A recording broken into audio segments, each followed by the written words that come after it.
Michael Parsons gets traded to the Packers.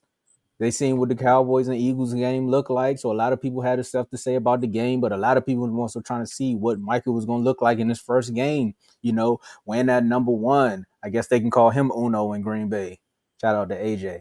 But against, some would say, one of their biggest rivals in the division. I mean, I ain't in the NFC North. A Vikings fan, Vikings fans, Bears fans, y'all got to tell me what's going on. I'm only in the NFC East, so I understand. But he gets a standing ovation. Jordan Love and the Packers show up and show out. Meanwhile, the Lions are trying to figure out, was it the coordinators this whole time?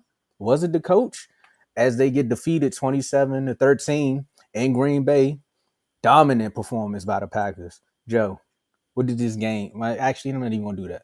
Or are you more impressed with the Packers, or are you disappointed in the Lions after watching this game? I'm actually more impressed by the Packers, I would say. I think the game plan they had, they defensively they worked it to perfection, and getting an early lead allowed them to be more aggressive defensively. But Detroit Lions, they're the one thing I worried about with them, and the be on keep it on record. I picked the Lions to win the NFC North. All right, but the one thing I was worried about the Lions is the offensive line. They're starting two new offensive linemen. They got a rookie at guard. They got a second-year player who barely played last year, also at guard, and both of them struggled. They struggled yesterday, and then their best defensive lineman, they tackled Sewell, I believe, right? He was getting dominated by Parsons. When Parsons in the game, he was getting dominated. All right, so they struggled. So here's the thing: the Lions predicate their whole offense off of the running game. And when the running game is working, Jared Goff is working. Gibbs and Montgomery, they had 20 total carries for 44 yards. I mean, that's 2.2 yards per carry. We're talking about Jahmyr Gibbs, who averaged over 5 yards per carry last year. So they shut the running game down. And when you shut the running game down against the Lions, what happens? You got to rely on Jared Goff to put on the cape. And Jared Goff is not a put on a cape type quarterback. Jared Goff thrives off the play action. On the play action time on yesterday, he was 8 for 9 for 80 yards, right? For 8.8 yards per completion. Per attempt. Without the play action, 23 or 30 attempts, 23 completions. Sound pretty good for 4.8 yards per attempt. He was dinking and dunking when he didn't use the play action. He was so unaggressive when they didn't use the play action. Right, so like I said, the two guards I mentioned, they combined with 3 sacks allowed and 7 pressures. They did a terrible job holding up that defensive line. In the last, and Jared Goff, he has to be protected. If he's protected, he's one of the best quarterbacks in the league. Right? It's crazy because I didn't know this. In the last 3 years, while with no pressures, Jared Goff has the best QBR in the NFL. So they thrive off of the run game, great offensive line protection, the passive protection with play action. But when he's not protected, Tomo, when he's pressured in the last 3 years, he's 28th in QBR. Let's just tell the story. How you first, when you're protected, and 28th, he's not a mobile quarterback, and he falls under pressure, and we saw it. So and then the interception he threw was predetermined. Like he knew where he was going before he snapped the ball, and the DB read it clearly, and he just picked it off. And I know a lot of people are blaming on Parsons. I get it, but it was a predetermined throw, and the DB made a good play on it. All right, so I was more impressed of the Packers defense. The Packers offense, they got to a fast start, and then they cooled off after that.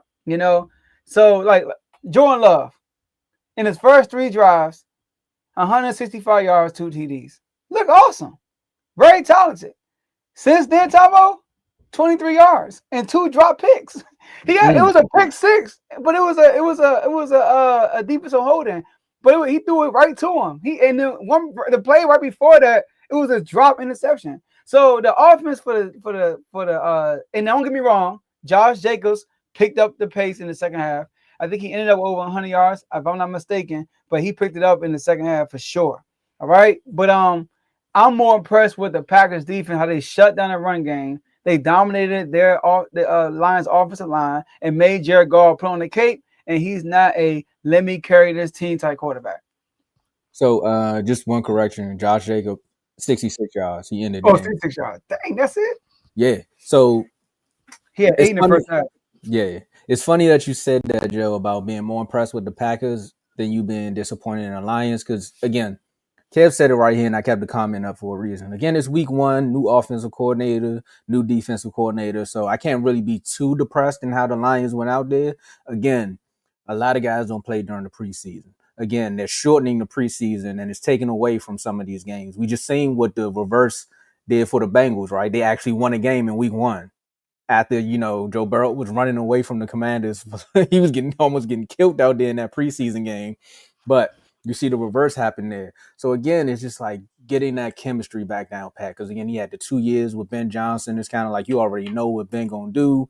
So Mm-hmm. me and Ben know what I like.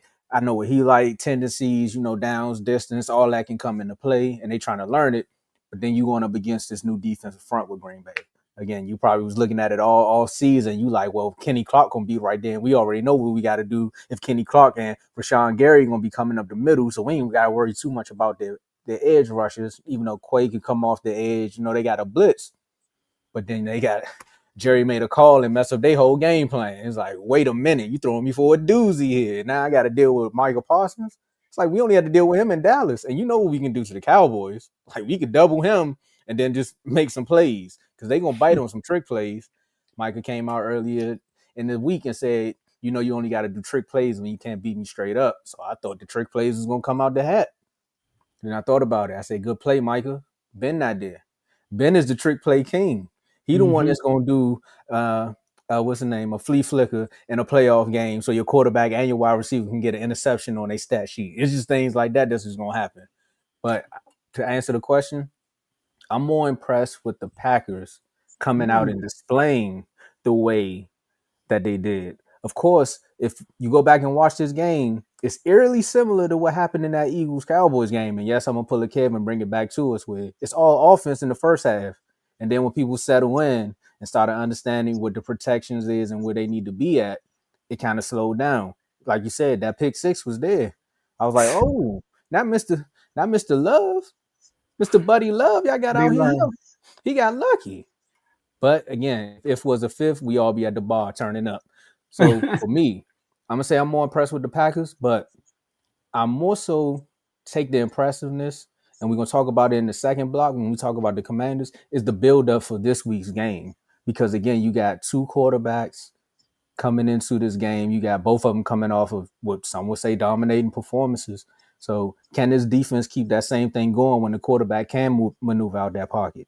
Can the mm-hmm. defense do the same thing when you got them orbit motions and everything and Debo running around and Terry doing the face man? Like, can you do the same thing on Thursday? Because again, you're not facing a formidable opponent, not even formidable, what is it? Familiar. That's the word I was looking for. I Okay. had the F's, but F didn't stand for baby. It stands for familiar in this one, right? I'm going a familiar opponent, and can you do the same thing on Thursday when the Commanders? I think y'all play here or y'all playing DC Then or Green is it Bay. okay? Another home game for you. Can you do it twice? So let's see. I'm more impressed with their defense. Offense, I already knew Green Bay offense was going to be his offense. I was impressed with the defense and Micah coming in on the snap count. Again, there were so many things that you could point out from this game, but I can't be disappointed in the Lions until about week 3 or 4. If they still play like this by week 4, oh yeah, we gonna have to start making some calls. I was also impressed with the Packers offensive line. Like they protected Jordan Love so well. Man, The pick six, no, not the pick six. The pick that he threw before that was dropped. That was the only time I can remember he actually got pressured. Like they actually hit Jordan Love and he fell down and he almost threw an interception. So he sat in that pocket. He had all the time in the world to dissect the defense. I mean, he was in the pocket telling people to go there. Like he had all the time in the world. So they did a great. Like the Lions, they just got dominated in the trenches in this game. Like on defensively, both they sides. on both sides they couldn't get to Jordan Love. He had all the time in the world. In the reverse role, Jared Goff had all the time. Then didn't have no time. Like he had to get the ball out quick, And he's not a mobile quarterback. That's we all know, especially in our R2 community, the recipe for getting to Jared Goff is to pressure him. That's a Yep. recipe to get to him. But they playing a different beast. I mean, they playing the team that slayed that team they just beat. That's all I'm saying. You right. In the playoffs, y'all definitely did that. I was like, what you talking about? But I forgot. Y'all did do that to them boys, and well. I mean, we got our guest backstage. I don't know if he was out there running hills or not, but he coming up here to talk about this Giants Commanders game. And Joe, let me get the sound effect ready because again, we building this plane while it's in the air. I'm ready when you are.